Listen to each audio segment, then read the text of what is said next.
Assalamualaikum warahmatullahi wabarakatuh. Halo, saya Nurul Andi Aulia dengan NIM A1B1200005 bersama rekan saya Legianingsi dengan NIM A1B12004. Pada kesempatan kali ini, kami akan menjelaskan materi tentang pendekatan pedagogi, pendekatan saintifik, dan CLIL dalam kurikulum 2013 Bahasa Indonesia. Ada yang tahu nggak sih apa itu pendekatan pedagogi genre? Yuk, simak sama-sama. Pembelajaran Bahasa Indonesia berbasis teks dalam kurikulum 2013 menuntut pendekatan pembelajaran tersendiri. Pendekatan yang dapat melatih keterampilan peserta didik untuk menghasilkan teks sesuai tujuan sosial yang diharapkan. Pendekatan tersebut dikenal dengan pendekatan pedagogi genre. Nah, dapat disimpulkan bahwa pendekatan pedagogi genre adalah pendekatan pembelajaran yang melatih keterampilan peserta didik untuk menghasilkan teks sesuai tujuan yang diharapkan. Dalam pendekatan ini, bimbingan dan interaksi guru dengan peserta didik adalah hal penting dalam proses pembelajaran. Proses utama belajar mengajar pedagogi genre dikenal sebagai siklus belajar mengajar yang terdiri atas 4 tahap. Apa aja tuh tahapnya? Yang pertama, menyiapkan konteks dan membangun pembelajaran.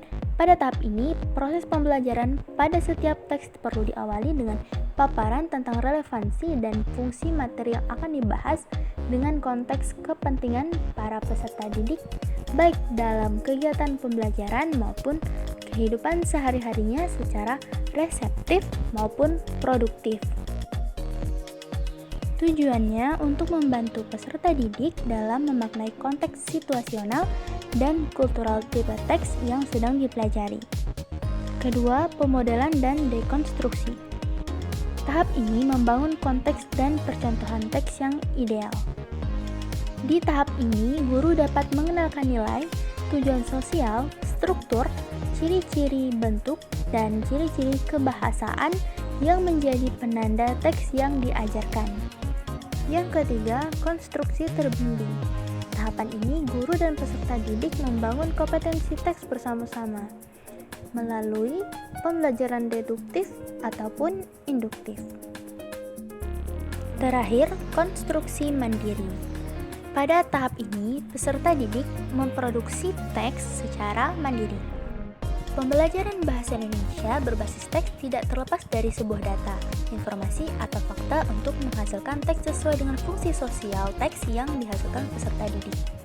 Maka digunakanlah pendekatan saintifik.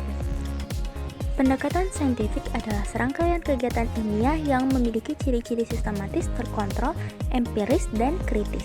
Dengan menggunakan pendekatan ini, aktivitas dalam pembelajaran bahasa Indonesia dilakukan secara bertahap, terukur, dan terarah.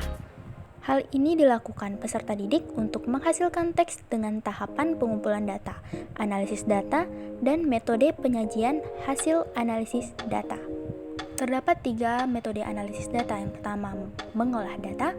Yang kedua, menetapkan suatu bahasa. Yang ketiga, wujud akhir tersusunnya sebuah teks dengan struktur yang sesuai dengan yang dipersyaratkan.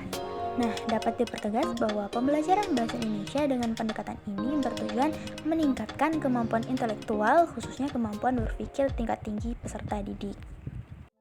Materi selanjutnya adalah pendekatan CLIL. Apa sih pendekatan CLIL itu? Pendekatan CLIL atau Content and Language Integrated Learning merupakan pendekatan pembelajaran bahasa melalui mata pelajaran atau sebaliknya, pembelajaran mata pelajaran melalui bahasa. CLIL merupakan pendekatan pembelajaran bahasa yang lebih memusatkan perhatian pada materi pembelajaran. Dari paradigma pendekatan CLIL, pembelajaran bahasa Indonesia berbasis teks yang diterapkan di SMA, SMK, MA, ataupun sekolah menengah pada umumnya dipandang sesuai dengan kerangka konseptual 4C. Pembelajaran bahasa Indonesia berbasis teks berusaha mengembangkan kompetensi komunikatif kognitif peserta didik melalui penguasaan berbagai jenis teks. Pendekatan CLEL atau pembelajaran terintegrasi isi bahasa yang mengajukan 4C, content, communication, cognition, kultur sebagai penerapannya. Nah, adapun konten itu merupakan isi atau materi pembelajaran berkaitan dengan topik tertentu. Sedangkan communication berkaitan dengan cara kemampuan yang dikembangkan baik secara lisan ataupun tulisan. Kalau kognitif itu berupa kemampuan yang harus dilakukan oleh peserta didik yang terkait dengan kompetensi atau keterampilan bahasa yang dikembangkan. Sedangkan kultur merupakan budaya berbahasa yang berkaitan dengan muatan lokal lingkungan sekitar yang berkaitan dengan topik. Baiklah, cukup sekian penjelasan dari kami mengenai pendekatan pedagogi genre, saintifik, dan CLEL dalam kurikulum 2013 Bahasa Indonesia. Terima kasih dan mohon maaf apabila ada salah kata. Wassalamualaikum warahmatullahi wabarakatuh.